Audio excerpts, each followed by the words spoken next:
সবাই দেখো, কাল্লু পালোয়ান তার বোনের বিয়ের দিনেও নর্দমা পরিষ্কার করছে। শালা ফকির কোনোদিন বড়লোক হতে পারবে না। ওই চেয়ারম্যানের মাইয়া আমাকে সবসময় অপমান করে, আমি একদিন কোটিপতি হয়ে ওকে দেখাই দিমু। শুনেছিস কাল্লু পালোয়ান রাজকন্যাকে সাপে কামড়েছে, বিষ তোলার জন্য সেই সাপকে লাগবে। কেউ যদি তাকে এনে দিতে পারে তাকে অর্ধেক রাজত্ব দেবে। কি বলছিস মন্টু? কোথায় পাওয়া যাবে সেই সাপকে? আমি ধরে নিয়ে আসবো। পাশের জঙ্গলে পাওয়া যাবে।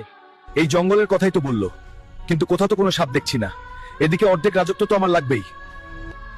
কাল্লু পালোয়ান ভাই, আমাকে তুমি এক শিকারীর হাত থেকে বাঁচিয়েছিলে, এখন তুমি জঙ্গলে কি খুঁজছো আমাকে বলো। শিয়াল, আমি একটা সাপকে খুঁজছি যে রাজকন্যাকে কামড়েছে। তুই কি জানিস এই জঙ্গলের সাপ কোথায় থাকে?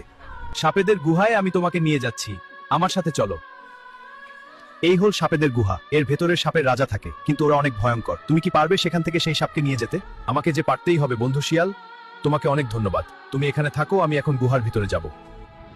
বন্ধুরা, দ্বিতীয় পর্ব দেখার জন্য ফলো করুন এবং ভিডিওতে লাইক দেন। দেখা হবে পরবর্তী পর্বে। তোমাদের মধ্যে রাজকন্যাকে কে কামড়েছে আমাকে একটু বলো। আমি কামড়েছি, মহারাজের আদেশ ছিল।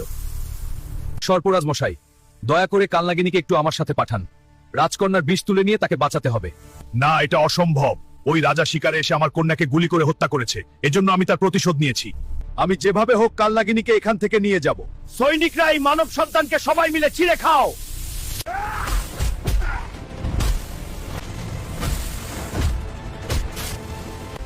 এই নাও বন্ধু কাল্লু পালোয়ান, এটা দিয়ে তাদের মারো।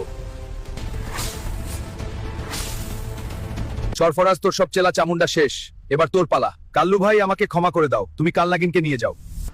ঠিক আছে, তোকে ক্ষমা করে দিলাম। বন্ধু শিয়াল, তোমাকে অনেক ধন্যবাদ, তুমি না থাকলে আজ আমি অসাধ্য সাধন করতে পারতাম না। কিন্তু আমার হাতে একটি সাপ কামড় দিয়েছে, প্রচন্ড যন্ত্রণা হচ্ছে। বন্ধু শিয়াল, আমি আর যন্ত্রণা সইতে পারছি না, আমি হয়তো আর বাঁচবো না। না বন্ধু, আমি তোমাকে মরতে দেব না। এটা কি? বন্ধুর শরীর তো নীল হয়ে গেল। বন্ধু তুমি একটু সহ্য কর, আমি দেখি কি করতে পারি। বন্ধুরা দ্রুত ফলো করো আর ভিডিওতে লাইক দাও, দেখি আমি বন্ধুকে বাঁচাতে পারি কিনা। পরবর্তী পর্ব দেখতে ভুলবে না। আমাকে আরো দ্রুত যেতে হবে।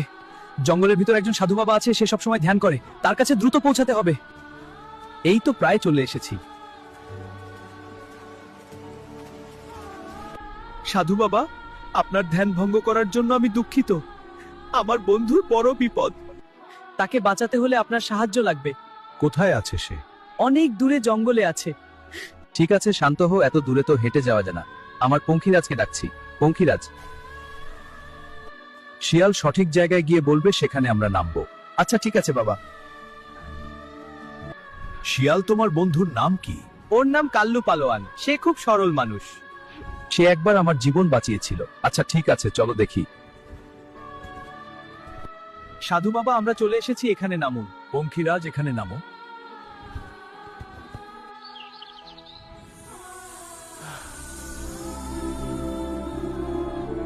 আমি এখন সুস্থ। সাধু বাবা, আপনাকে অসংখ্য ধন্যবাদ। তোমরা ভালো থেকো, আমি গেলাম। বন্ধু শিয়াল, তোমাকে অসংখ্য ধন্যবাদ। এখন দ্রুত চলো, রাজকন্যাকে বাঁচাতে হবে। বন্ধুরা, তোমরা বসে আছো কেন? ফলো করে দাও আর ভিডিওতে লাইক দাও। পরবর্তী পর্ব দেখতে ভুলবে না। Bye bye. বন্ধু কাল্লু পালোয়ান, আমার যাত্রা এখানেই শেষ, আমি চলে গেলাম জঙ্গলে, তুমি ভালো থেকো। আচ্ছা বন্ধু, আবার দেখা হবে। ও, অনেক ঢোকল গেল, এখন চা খেয়ে রাজদরবার যাব, তাড়াতাড়ি যেতে হবে।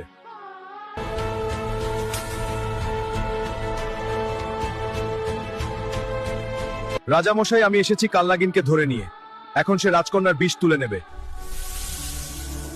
এখন থেকে এর রাজ্যের অর্ধেক তোমার। তুমিও এখন থেকে রাজা। তুমি ইচ্ছে করলে রাজকন্যাকে বিয়েও করতে পারো। না রাজামশাই, আমি তো বিয়ে করব ওই চেয়ারম্যানের অহংকারী মেয়েকে। ওর অহংকার আমি চুরমার করে দেব। মন্ত্রী মশাই, চেয়ারম্যান ও তার মেয়েকে রাজদরবারে হাজির করুন। বন্ধুরা, ততক্ষণে তোমরা ফলো করো আর ভিডিওতে লাইক দাও। চেয়ারম্যান সাহেব, আমি গরিব কাল্লু পালোয়ান। এখন আমি কেষ্টনগরের মহারাজ। আপনার অহংকারী মেয়েকে বিয়ে করতে চাই। যথা আজ্ঞা মহারাজ। বন্ধুরা, আমার বিয়েতে আপনারা অবশ্যই আসবেন। ভিডিও কেমন লাগলো কমেন্টে জানান। Good bye.